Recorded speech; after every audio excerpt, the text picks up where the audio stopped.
السلام عليكم.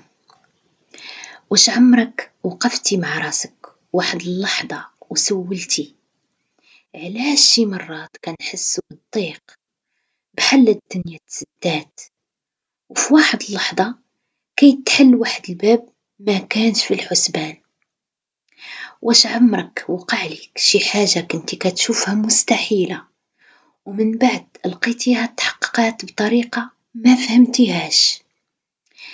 دابا بغيتك غير تسمعني بقلبك ماشي غير بعقلك، حيت الموضوع اللي غادي نهضروا عليه اليوم ماشي غير كلام، راه إحساس، تجربة، وربما رسالة جاية لك انت بالضبط. رسالة جاية ليك من قناة قلبك عارف.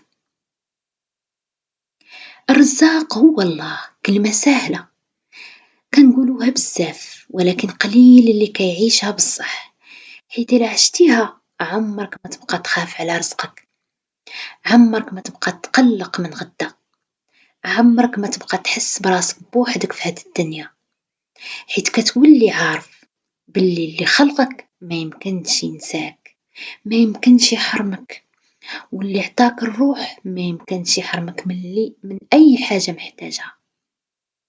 شوف، الرزق ماشي غير فلوس، هذه أول حاجة خاصك تفهمها. الرزق ممكن يكون راحة في القلب، ممكن يكون إنسان كيبغيك، ممكن يكون فكرة تغير حياتك، ممكن يكون فرصة صغيرة ولكن تبدل كل شي. وكاين واحد السر كبير بزاف، الرزق كيمشي وكيجي، ولكن الثقة في الله إلا كانت قوية كتخليك تشوف الرزق حتى وهو باقي ما جا.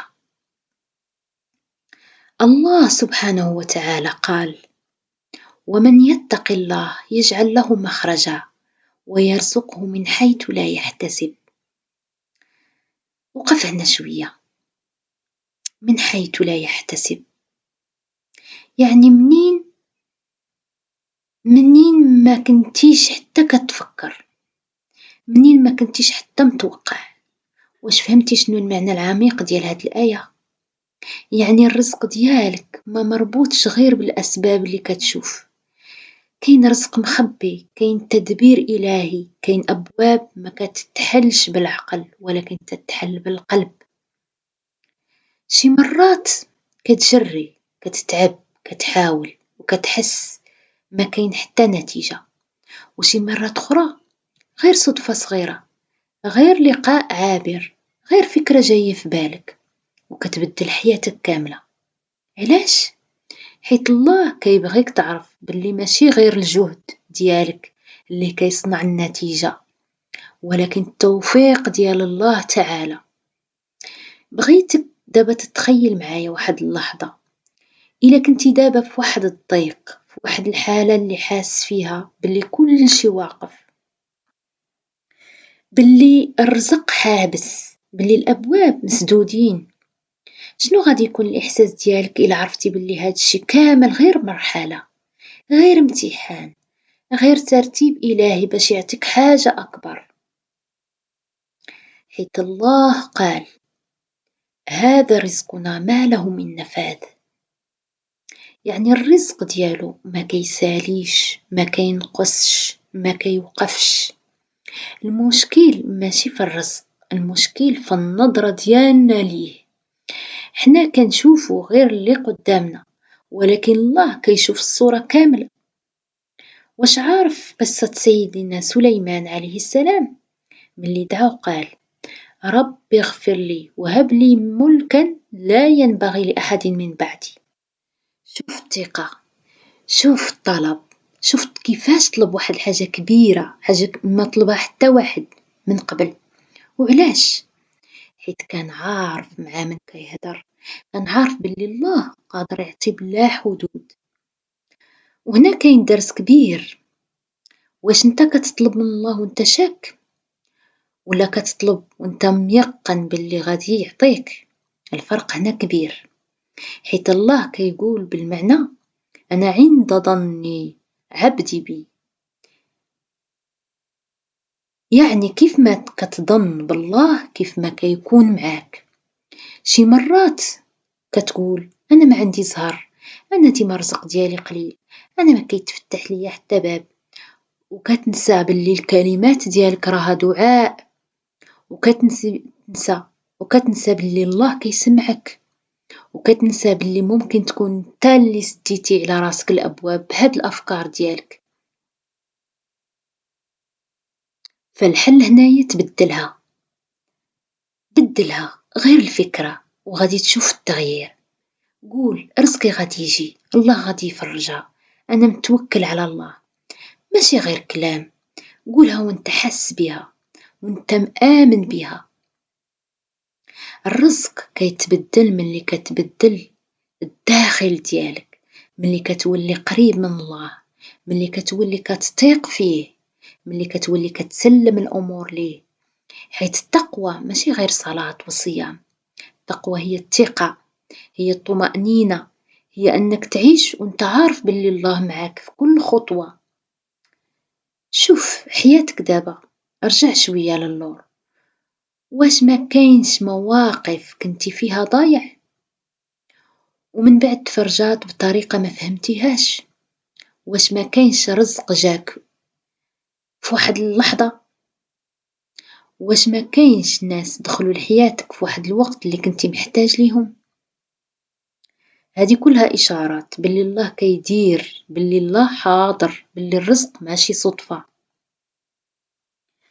ولكن المشكل أننا كنساو بسرعة، كنساو دغيا ملي كيجينا الرزق كنفرحو شوية ومن بعد كنساو، ومن بعد كنرجعو نقلقو على المستقبل،